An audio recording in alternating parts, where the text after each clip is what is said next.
Oração, capítulo 32. Fé e oração.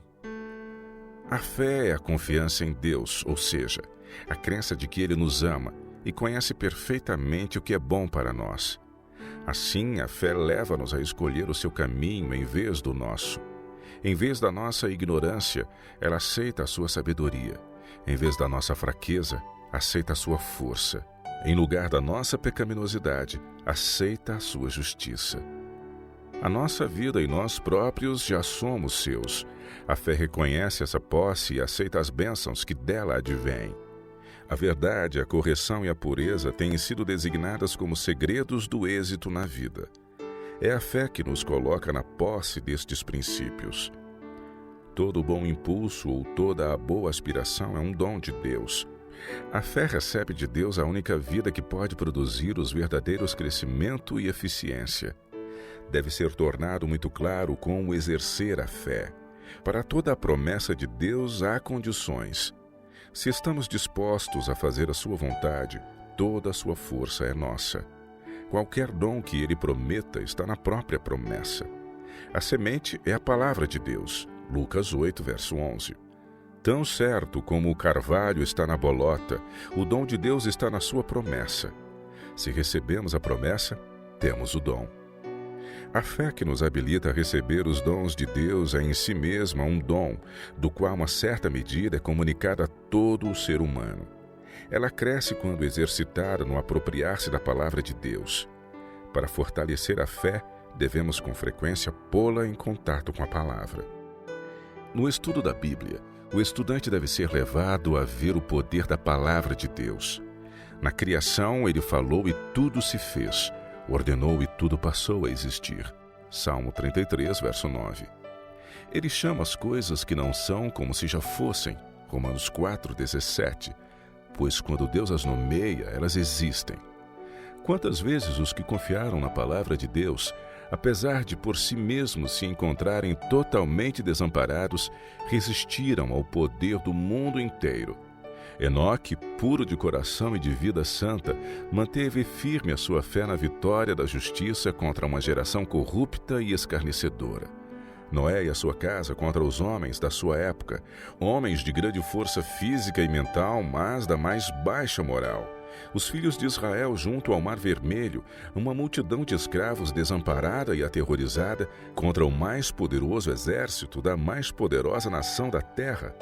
Davi, como um jovem pastor de gado, teve de Deus a promessa do trono. Em oposição a Saul, monarca estabelecido e disposto a manter firmemente o seu poder. Sadraque e os seus companheiros no fogo e Nabucodonosor no trono. Daniel entre os leões e os seus inimigos nas altas posições do reino. Jesus na cruz e os sacerdotes e principais dos judeus forçando até o governador romano a fazer a vontade deles. Paulo, preso com grilhões e condenado à morte como criminoso no tempo de Nero, o tirano de um império mundial. Exemplos como estes não se encontram apenas na Bíblia. São abundantes em toda a história do progresso humano. Os valdenses e os huguenotes, Wycliffe e Hus, Jerônimo e Lutero, Tyndale e Knox, Zinzendorf e Wesley, como multidões de outros, têm testemunhado do poder da palavra de Deus contra o poder e as políticas humanas que apoiam o mal. Estes constituem a verdadeira nobreza do mundo. São a sua linhagem real. É nesta linhagem que os jovens de hoje são chamados a ocupar o seu lugar. A fé é tão necessária nas pequenas coisas da vida como nas grandes. Em todos os nossos interesses e ocupações diários, a força amparadora de Deus torna-se real para nós através de uma confiança perseverante. Do ponto de vista humano, a vida é para todos um caminho ainda não experimentado. É um caminho que, no que diz respeito às nossas mais profundas experiências, cada um de nós tem de percorrer sozinho. Nenhum outro ser humano pode penetrar totalmente na nossa vida íntima. Quando a criança começa essa viagem, na qual mais cedo ou mais tarde, deverá escolher o seu futuro, decidindo por si mesma as questões da vida para a eternidade, quão fervoroso deve ser o esforço para dirigir a sua confiança para o seguro guia e auxiliador. Como defesa contra a tentação e inspiração à pureza e à verdade, nenhuma influência pode comparar-se à intuição da presença de Deus. Todas as coisas estão descobertas e patentes aos olhos daquele a quem temos de prestar contas. Hebreus 4, verso 13. Tu és tão puro de olhos que não podes ver o mal, e a opressão não podes contemplar. Abacuque 1, verso 13. Este pensamento foi o escudo de José no meio das corrupções do Egito. Às seduções da tentação, a sua resposta inflexível era: como, pois, cometeria eu tamanha maldade e pecaria contra Deus? Gênesis 39, verso 9. A fé, se for acariciada, providenciará esse escudo para todo aquele que a possuir.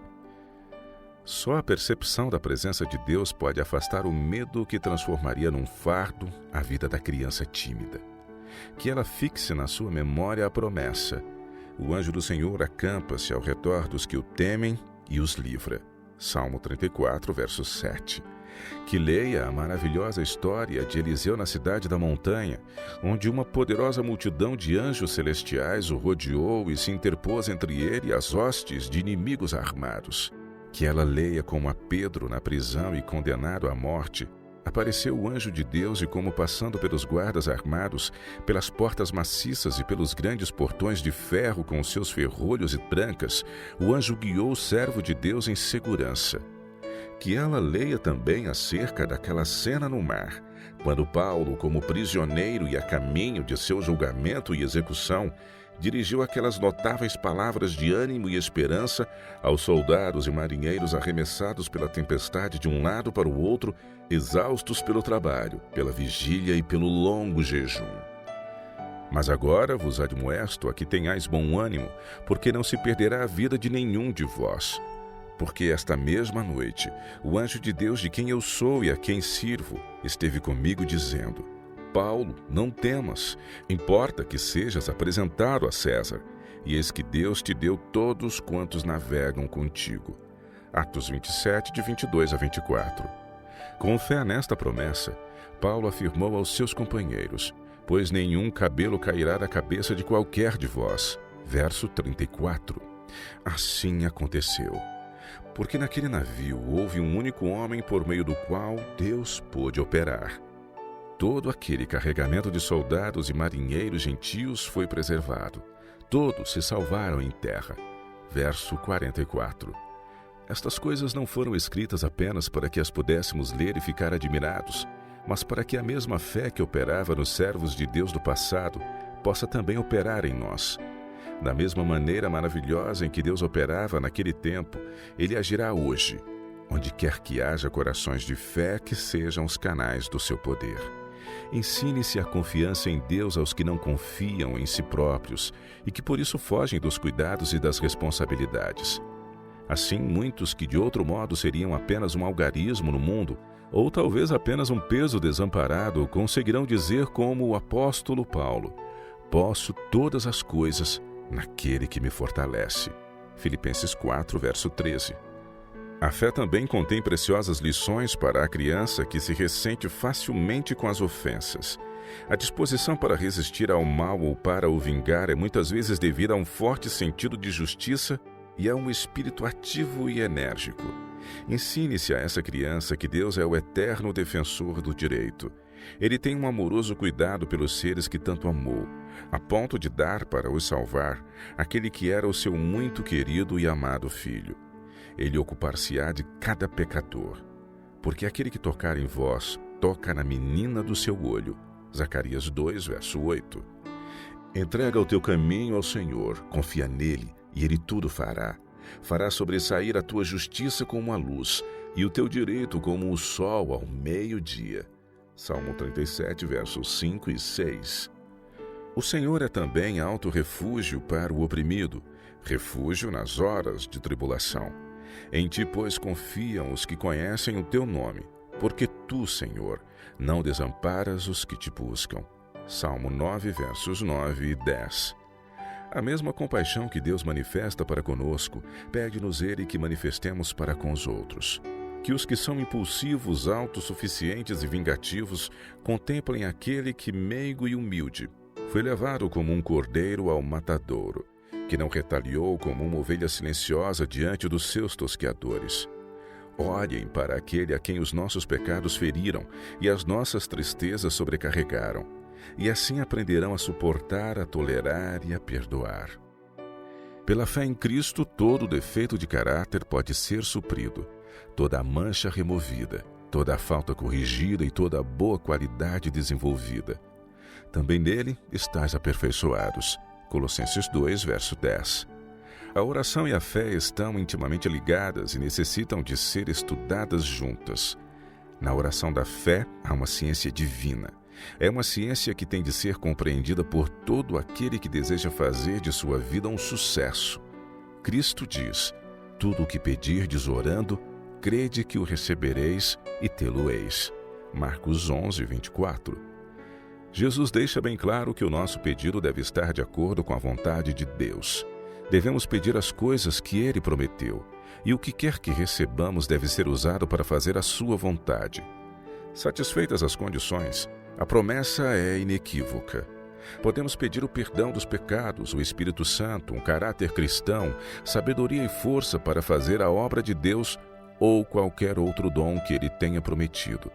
Então devemos crer que recebemos e agradecer a Deus por termos recebido. Não precisamos esperar por qualquer evidência exterior da bênção. O dom está contido na promessa. Podemos empenhar-nos no nosso trabalho com a certeza de que o que Deus prometeu Ele pode realizar e de que o dom que nós já possuímos se efetivará quando dele mais necessitarmos. Viver assim pela palavra de Deus significa entregar-lhe toda a nossa vida. Haverá uma contínua consciência de necessidade e dependência, uma atração do coração para Deus. A oração é uma necessidade, pois é a vida da alma. A oração em família e em público tem o seu lugar. É, porém, a comunhão secreta com Deus que mantém a vida da alma. Foi no monte com Deus que Moisés contemplou o modelo daquela construção maravilhosa, que devia ser a sagrada morada da sua glória. É no monte com Deus, no lugar secreto de comunhão, que devemos contemplar o seu glorioso ideal para a humanidade. Desta forma, seremos capacitados a moldar de tal maneira o desenvolvimento do nosso caráter, que se possa cumprir em nós esta promessa: neles habitarei, e entre eles andarei, e eu serei o seu Deus, e eles serão o meu povo. 2 Coríntios 6, verso 16. Na sua vida terrena, era nas horas de oração solitária que Jesus recebia sabedoria e poder. Que os jovens sigam o seu exemplo, procurando de manhã e à noite uns momentos tranquilos para a comunhão com o Pai Celestial.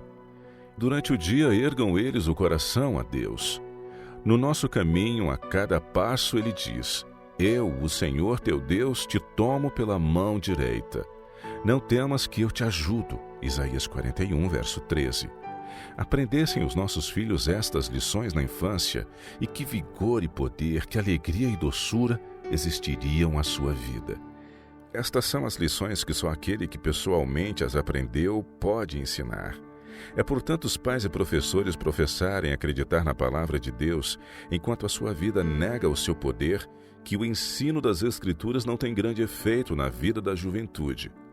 Às vezes, os jovens são levados a sentir o poder da palavra. Veem a preciosidade do amor de Cristo, veem a beleza do seu caráter, as possibilidades de uma vida dedicada ao seu serviço. Mas, em contraste, veem a vida dos que professam respeitar os preceitos de Deus. A muitos deles se aplicam as palavras ditas ao profeta Ezequiel: o teu povo fala um com o outro, cada um a seu irmão, dizendo: vinde, peço-vos, e ouve qual seja a palavra que procede do Senhor. E eles vêm a ti como o povo costuma vir, e se assentam diante de ti como o meu povo, e ouvem as tuas palavras, mas não as põem por obra, pois lisonjeiam com a sua boca, mas o seu coração segue a sua avareza.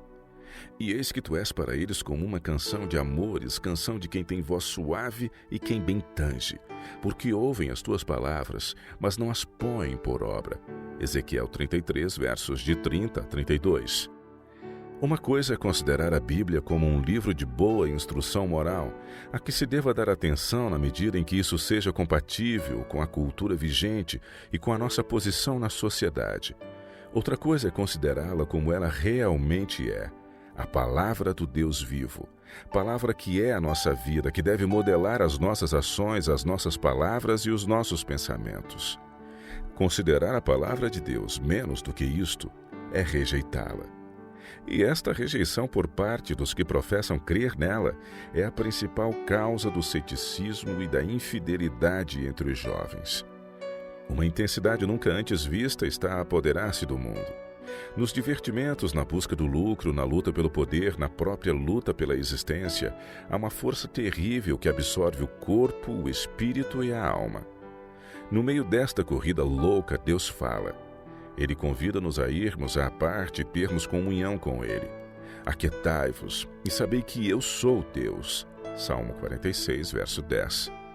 Muitos, mesmo nos seus momentos de devoção, não recebem a bênção de uma autêntica comunhão com Deus. Estão demasiado apressados. Com passos apressados, atravessam o círculo da adorável presença de Cristo, detendo-se talvez um momento no recinto sagrado, mas não esperam para receber conselho. Não têm tempo para ficar com o divino Mestre e regressam ao seu trabalho com os seus problemas. Estes trabalhadores nunca alcançarão o maior êxito enquanto não aprenderem o segredo da força. Devem dar a si mesmos tempo para pensar, para orar e para esperar de Deus a renovação das forças física, mental e espiritual. Precisam da influência edificante do seu espírito. Recebendo-a, animar-se-ão de uma nova vida. O corpo exausto e o cérebro cansado serão renovados, e o coração oprimido será aliviado. A nossa necessidade não é de termos um momento de pausa na presença de Deus, mas de um contato pessoal com Cristo, sentando-nos na sua companhia. Felizes serão os nossos filhos e os alunos das nossas escolas, quando pais e professores aprenderem na sua própria vida a valiosa experiência descrita nas palavras de Cantares de Salomão. Como uma macieira entre as árvores da floresta, é o meu amado entre os jovens. Tenho prazer em sentar-me à sua sombra. O seu fruto é doce ao meu paladar. Ele me levou ao salão de banquetes, e o seu estandarte sobre mim é o amor. Cantares, capítulo 2, versos 3 e 4.